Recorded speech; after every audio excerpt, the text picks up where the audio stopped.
faly miarabanao mijery sy miaino izao fandaharana izao. Mbola misy ny fanantenana, mbola misy ny fanantenana.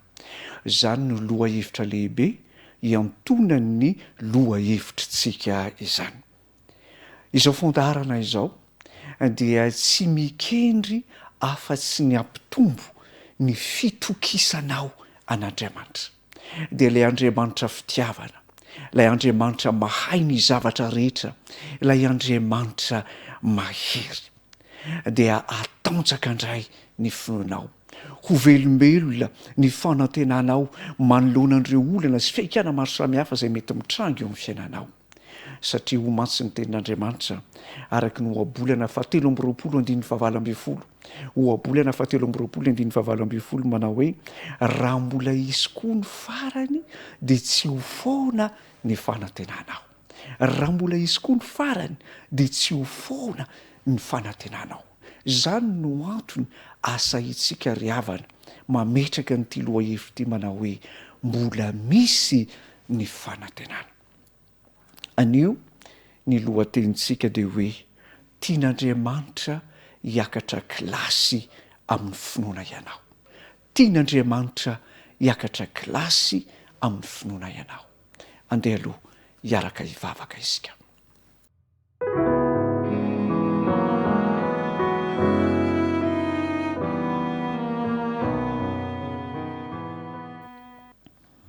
Rainy masina tsara indrindra izay ny an-danitro, misaotra anao izay no izao fitahiana manokana entinao mampahery anay izao.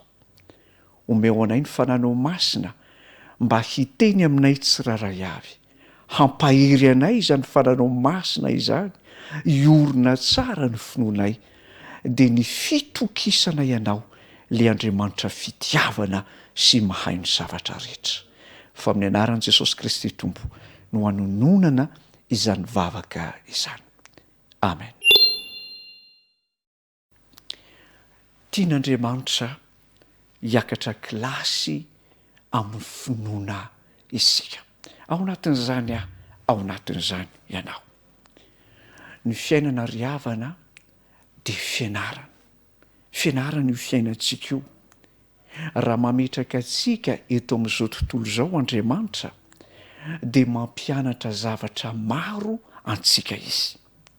Mampianatra antsika mba hitombo fahalalan'Andriamanitra.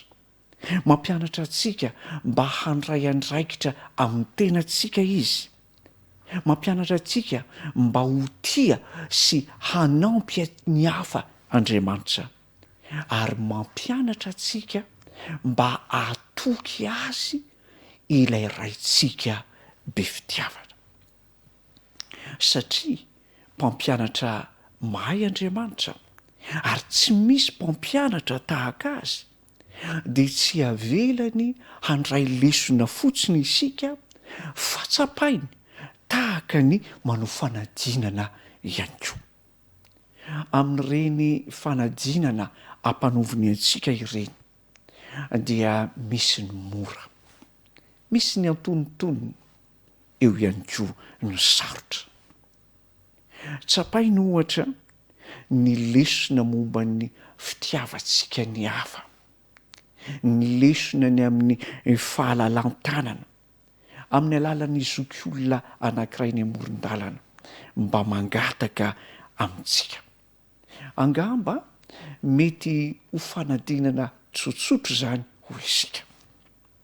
Dia mety koa anefa tsapaina isika amin'ny zavatra sarotsarotra. Ohatra hoe tapaka tampoka ny asa fivelomana, na tonga tampoka ny aretina matahotra. Sedra mafy sarotra izany karazam-panadinana izany matetika. Na mora na sarotra nefa ny fitsapana asehon'Andriamanitra dia izao notsarovo ry havana. Tsy mikendry afa-tsy ny ampitombo ny toetra amam-panahy sy ny finoantsika izy ireny. Averina ihany. Raha tonga ny fitsapana, ny fisedrana, ny fanadinana asehon'Andriamanitra dia tsy mikendry afa-tsy ny ampitombo ny toetra mampanahintsika ny finoantsika izy ireny. Ahoana tokoa moa ny ampitombo ny fahalalan-tanana eo amintsika raha tsy misy olona tonga mangataka zavatra eo amintsika ka mitady fiantrana? Ahoana no hahaizantsika mamela heloka raha tsy misy olona avelan'Andriamanitra hanafotoana antsika? Ahoana ihany koa no hitombontsika amin'ny finoana sy ny fahatokiana n'Andriamanitra raha avelan'Andriamanitra hisosa mora foana ny fiainantsika andavanandro? Rehefa mihasarotra nefa ny fitsapana, rehefa mihasarotra ny fanadinana, dia tsy hoe hiaratsy akory ny fandehan-javatra, tsy hoe hiasarotra be akory ny toe-javatra eo amin'ny fiainantsika, fa zao tian'ilay mpampianatra hiakatra kilasy ambony kokoa amin'ny finoana sy ny fianteherana aminy isika. Tiany ny hitombontsika amin'ny fivavahana sy ny fianteherana aminy, ary zany no antony ireny fisedrana asehon'Andriamanitra eo amin'ny fiainantsika ireny. Ry havana, tian'Andriamanitra ho afa-panadinana ianao, tian'Andriamanitra ho afa-panadinana ianao. Tsy hamelanao irery hiatrika izany fanadinana sy fisedrana sy fizahan-toetra izany Andriamanitra, fa zao eo hatrany izy, miaraka aminao izy, mampahery anao ilay Andriamanitra fitiavana, eny manolotsaina anao izy. Ary zao ihany koa ny fisedrana na ny fanadinana izay ataon'Andriamanitra, avelan'Andriamanitra hitranga eo amin'ny fiainantsika, eo amin'ny fiainanao, dia zao ny tsarovy, eo amin'ny fatran'izay zakanao zany, mifanentana eo amin'izay mety ho zakanao izany. Tahaka ny mpianatra ihany io hoe tsy misy mpianatra aty amin'ny taona 15 ohatra ka laza adiny ny programam-pianarana aty amin'ny kilasy famaranana no hanadinana azy, fa ny fanadinana izay hisedrana ny mpianatra aty amin'ny taona 15 dia eo amin'izay zavatra ny anarany ihany, eo amin'izay antonony fari-pahalalany ihany. Dia tahaka an'izany ihany koa ny fizahan-toetra eo amin'ny fiainantsika, eo amin'ny fatran'izay zakantsika izany. Izao no teny fampanantenana mampahery omen'Andriamanitra asy ianao eto am-pamaranana. Araka ny Salamo 1:10, Salamo 1:10 dia ny 14 sy ny 11. Salamo 1:10, ny 14 sy ny 11. Hoy Jehova: satria izaho no niraiketan'ny fitiavany, dia hamonjy azy aho, hanaondratra azy ho any amin'ny avo aho, satria malala ny anarako izy.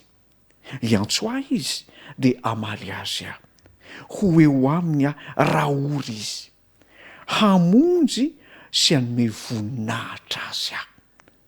Zany ry havana no teny fampaherezana omen'Andriamanitra anao. Koa dia maherezy anao, matoki fa tian'Andriamanitra ho mpandresy sy hivoaka mpandresy amin'ny fanadinana eo amin'ny fiainana ianao.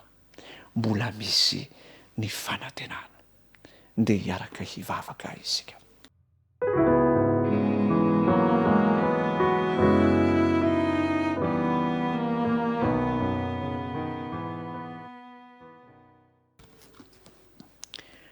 Raha iny masina tsara indrindra izay ny an-danitro, misaotra anao izay no ny teny fampaherezana.